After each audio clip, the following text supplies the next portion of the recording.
ಶಿಡ್ಲಘಟ್ಟ ನಗರದ ಸರ್ಕಾರಿ ಪ್ರಥಮ ದರ್ಜೆ ಕಾಲೇಜಿನಲ್ಲಿ ತಾಲೂಕು ಕನ್ನಡ ಸಾಹಿತ್ಯ ಪರಿಷತ್ನಿಂದ ಹಮ್ಮಿಕೊಂಡಿದ್ದ ಕನ್ನಡ ಸಾಹಿತ್ಯ ಪರಿಷತ್ 110ನೇ ಸಂಸ್ಥಾಪನಾ ದಿನಾಚರಣೆ ಅಧ್ಯಕ್ಷತೆ ವಹಿಸಿ ಮಾತನಾಡಿದ ಅವರು, ಒಬ್ಬ ವ್ಯಕ್ತಿಯ ಅಭಿವೃದ್ಧಿ, ಬೆಳವಣಿಗೆ, ಸಾರ್ಥಕತೆಯ ಹಿಂದೆ ಮಾತೃಭಾಷೆಯ ಶಕ್ತಿ ಬಲ ಇರುತ್ತದೆ.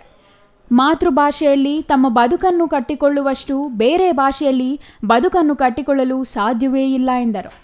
ಮೈಸೂರಿನ ಮಹಾರಾಜ ನಾಲ್ವಡಿ ಕೃಷ್ಣರಾಜ ಒಡೆಯರ್ ಅವರು ಈ ನಾಡಿನ ಭಾಷೆಯ ಮೇಲೆ ಇಟ್ಟಿದ್ದ ಪ್ರೀತಿ, ಇಚ್ಛಾಶಕ್ತಿಯಿಂದ ಅವರ ಸಂಸ್ಥಾನದಲ್ಲಿದ್ದ ಸರ್ ಎಂ ವಿಶ್ವೇಶ್ವರಯ್ಯ ಅವರ ದೂರದೃಷ್ಟಿ, ತಾಯ್ನಾಡಿನ ಮೇಲಿನ ಮಮಕಾರದಿಂದ 1915ರಲ್ಲಿ ಕನ್ನಡ ಸಾಹಿತ್ಯ ಪರಿಷತ್ ಹುಟ್ಟಿಕೊಂಡಿತು.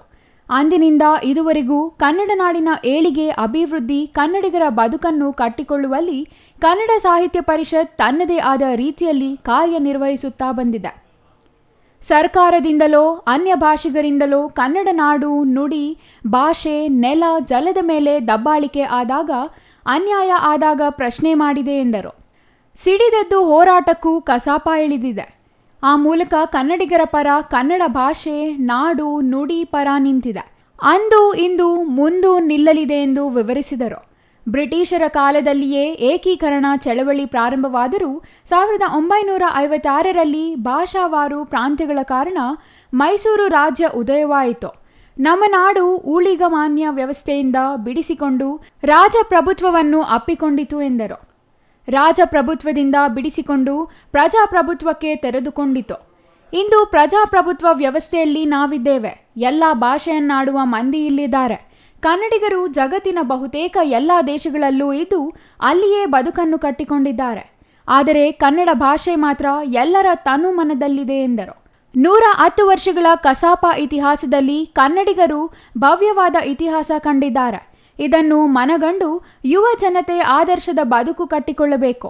ಸಾಮಾಜಿಕ ಜಾಲತಾಣಗಳ ಮುಳುಗಿ ಬದುಕು ಹಾಳು ಮಾಡಿಕೊಳ್ಳುವ ಬದಲು ಪುಸ್ತಕ ಓದುವ ಹವ್ಯಾಸ ಬೆಳೆಸಿಕೊಂಡರೆ ಸಾಹಿತ್ಯ ಸಂಸ್ಕೃತಿ ಬೆಳೆಯಲಿದೆ. ನೀರನ್ನು ಮಿತವಾಗಿ ಬಳಸಿ, ಮರ ಗಿಡ ಬೆಳೆಸು, ಪರಿಸರ ಉಳಿಸಿ ಎಂದರು.